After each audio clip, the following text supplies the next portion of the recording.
here are more things to look out for when running, especially right now with more safety concerns, with less traffic out there.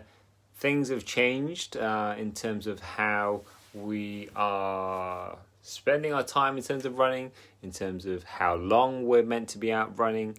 So I just wanted to pull together a few more hints and tips as to what to look out for when you're out there doing your daily exercise and using running to do it. Okay, so the first thing is to look out for hidden hazards, like in terms of placing your feet, especially because we're trying to maintain social distancing when we're out running, and there are people out there, other runners, other pedestrians, other cyclists and stuff, who are going to adhere to that, and there are those that aren't, right? And it's all too easy to fall into the trap of not socially distancing ourselves enough because we're using the same paths and no one budges, and everyone's pig-headed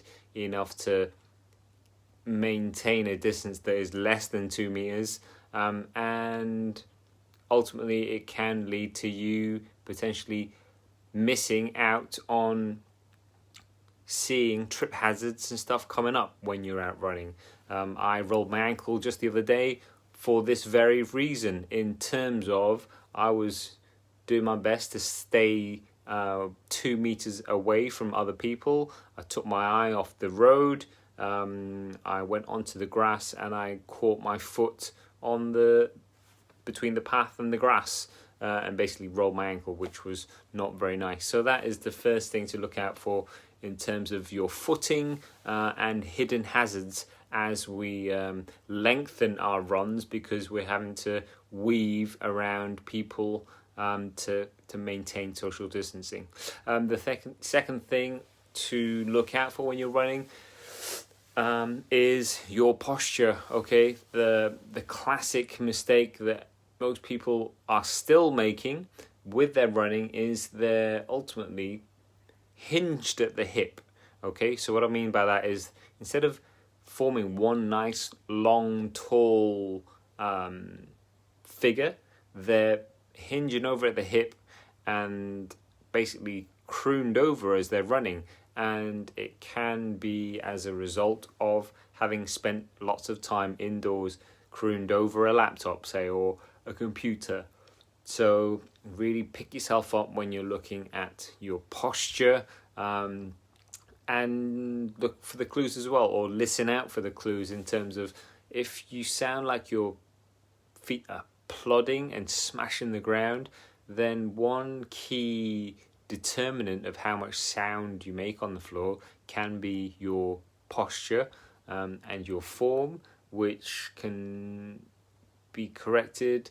And one way of doing that is just to pick yourself up, stand up nice and tall, don't hinge over at the hip. Okay, so that's the second thing. The third thing is silent passerbys. So what I mean by that is, say, cyclists. It's very hard to hear a cyclist coming, especially if they've got a bike that is roadworthy enough to not make much noise when they're cycling. So they can come up and surprise you from behind, especially those that are cycling far too close to people and you're trying to socially distance. Obviously, the best thing to do there is to just stay on the grass away from the path so you don't get close to them, but sometimes it's unavoidable. So listen out for the hidden cyclists. And also, if you're crossing roads, I know that there's a lot less traffic out there when you're running, but really do look out for other vehicles, because roads may be quiet, but vehicles are also getting quiet in terms of how much noise they're actually making. And sometimes it can be easy to step out into the road thinking that there isn't vehicles in the road, but there are actually coming around the corner, say, or something like that. So look out for those, please. Also, look out for getting dehydrated. So we're going for runs. It could be anything from 5 minutes to an hour, hour and a half, 2 hours, however long you're going out for running. it's also the warmest April on record, I believe.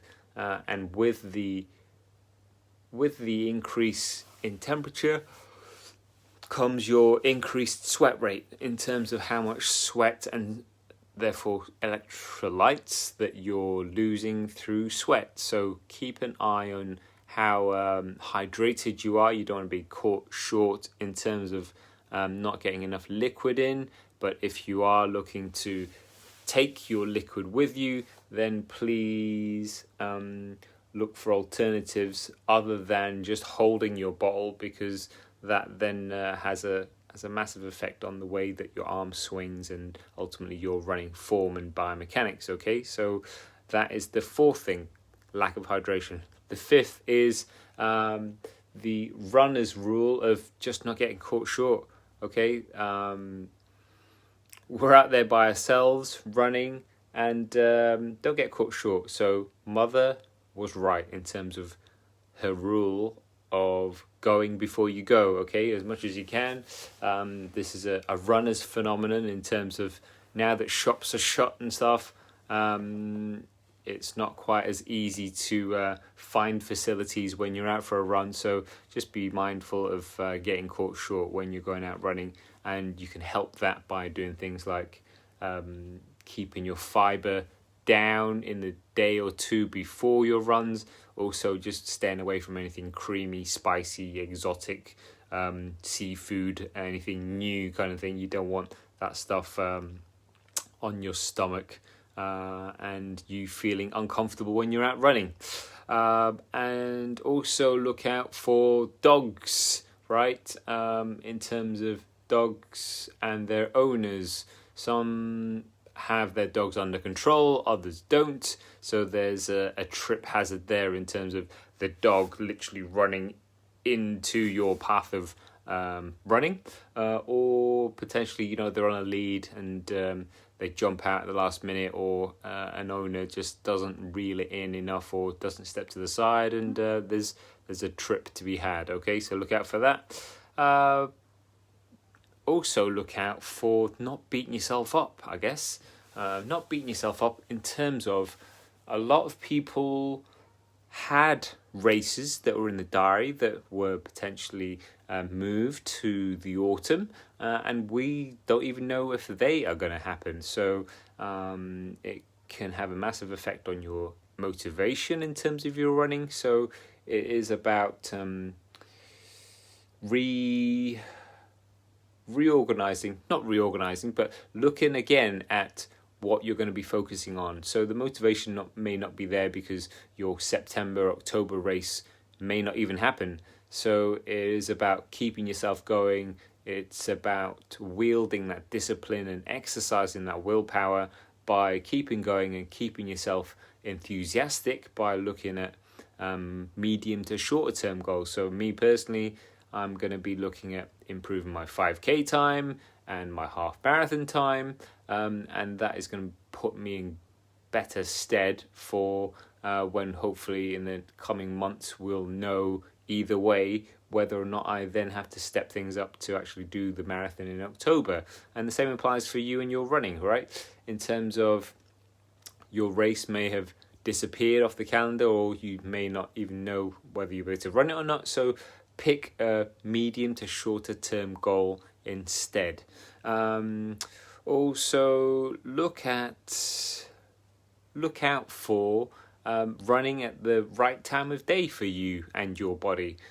If you've been habitually a morning runner, then get your run done in the morning so that you're set up. If it's in the afternoon, then set that as a routine. Whatever it is, just look out for the best part of the day for your body, and maybe even use it as a way to break up your day, in terms of working from home, homeschooling, all that, and a lot of parents not having a lot of me time. So use the running as a way to do that.